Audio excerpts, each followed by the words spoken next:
And all fantasy and Supercoach fans, there's a couple of things to roll through here. To begin, very early preseason, the guys are back in action and there's a bit going on. And the first thing we will mention is the Terrell May news, followed by the round one. We have that out, and I believe we're going to get the rest of the draw at the back end of the week. Just wanted to follow through with a couple of these things and see if there's a few fantasy and Supercoach fans out there ready to get into some thoughts and some content there. So, with Terrell May signing with the Tigers, it's a 3-year deal, and you just think of him as replacing Stefano. Very, very different players at that.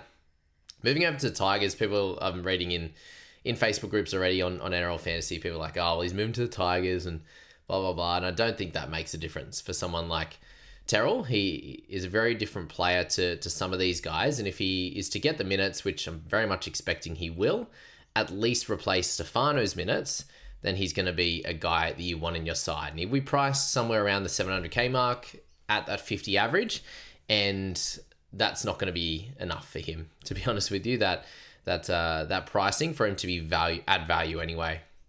May paid 45.4 minutes last year across the season. That includes some low minute games, the 20 minutes, 30 minutes, 26. He also had some big minute games in that 80, the 75, and these types of games to round that out. But 45 minutes for him last year and 50 minutes for that of Stefano. So we know with that delightful PPM of 1.11 last year for Terrell, that if he is to get that 50 minutes and just straight replace Stefano, which I think at a minimum he will do, he'll then be averaging into the 56s, which is a 6-point little drop there. And depending on where their first buy is, we know the first buy for the year is Titans, which we'll go through in a second.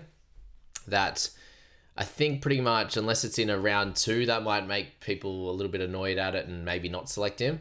But I think anything other than that, sort of round 3 onwards, is a pretty easy round to cover. You've got, by round 3, hopefully sort of 18 or 19 solid enough players that you could start, especially in that mid position, will be pretty covered as well.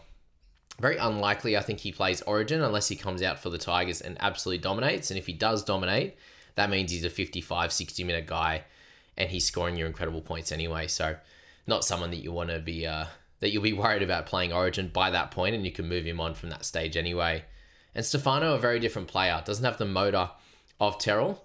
And regardless of what you think of off-field stuff or the reasons why he's been moved from the Roosters, a lot of people also think that it's creating some cap space to get a Ben Hunt or something like that, who still is unsigned, which is crazy. And once we do find out who Ben Hunt does sign for, that's going to open up a bit more of a can of worms and probably take someone's spot that could be a mid-range guy or a cash cow for us in fantasy.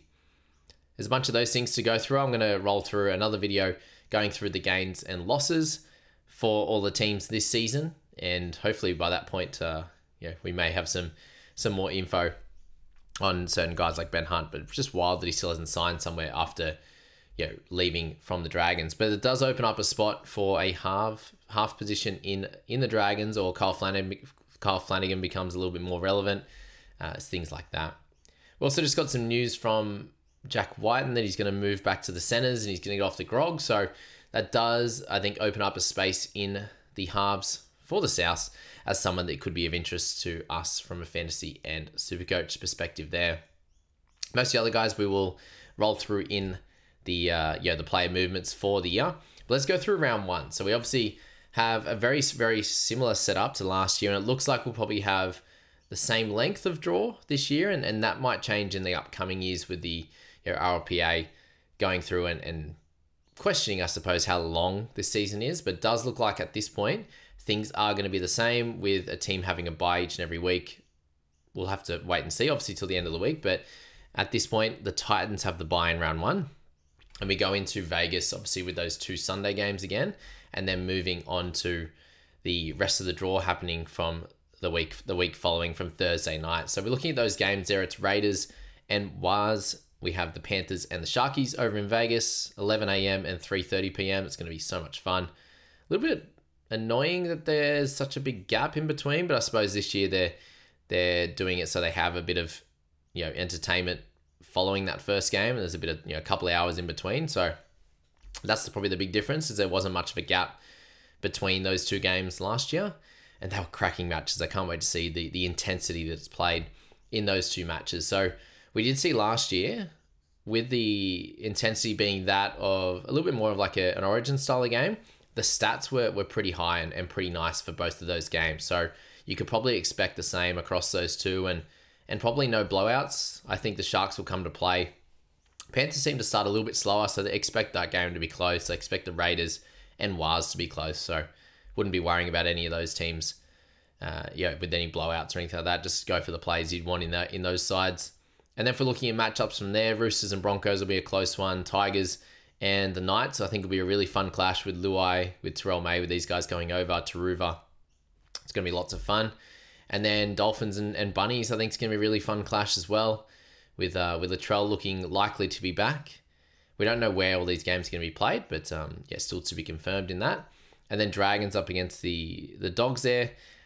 The fair bit of player movement. Dogs are playing well in this last season, and Dragons got so much player movement, so that'll be a fun one to at least see how that one plays out.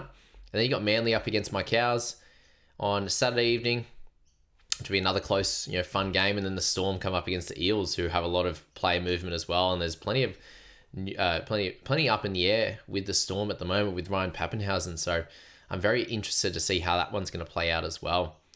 So that's a round one fixture with the Titans on the bye. And the big thing with the Titans there is I don't think there's too many guys that we would want to be looking at in that Titan setup anyway. So very similar to that with the Tigers last year. It was only Galvin that we wanted to get our hands on, especially once we found out that he was going to be the starting 5/8. And with the Titans, there's a few guys some people might be interested in for feeder, but the rest of their spine, it's pretty hard to select them, and they're going to have a few guys coming over. They do have Regan Campbell-Gillard coming over, but he's not someone we want any interest in. They'll have Tino to start, which I think is probably a good idea, just to see how he comes into the season, unless he had or he was given a bit of a discount on where we know he can be. That's probably the only one you might be looking at there from the Titans. So I think it's a pretty easy team for us as fantasy coaches to have on the bye, and we'll learn a little bit more across the next couple of days, I think, on this draw. And as I said, I'll get into that player movements video as well, which will be good fun, just to get a bit of a snapshot on all the teams and the losses and the gains, and depth wise, and maybe if they're short in a certain position, we can probably look at getting a potential guy from that. And a lot of times it changes plenty through the off season and through the preseason, I should say, from near Christmas when we get opened, accustomed to the game and the game opens, until round one when it all kicks off. So just be good to work out, okay, we're looking at this position, no idea who it's going to be at this point, but there's just knowing and sort of noting that down yourself is the important thing to do in the preseason, and then work out if the player that ends up taking it is going to be viable in your squad and a good addition to your team. So we'll leave it at that, guys. Just a couple of quick things. Just want to see if there was anyone out here that's keen on their fantasy and Supercoach news at the moment. If they are, then that's great, and I'll continue to do little short videos like this and podcasts when I see fit, and when some news breaks, like the Terrell May one. And we know how much I loved having him in my side last year, and we'll hopefully be able to do that again, but just in more of a gun category, and we won't see him with a big reduction in minutes or anything like that going forward. So that's the round one draw. I'm super excited for all those games. Super excited for the Vegas games. I won't be going over there, but I hope a few of you guys do.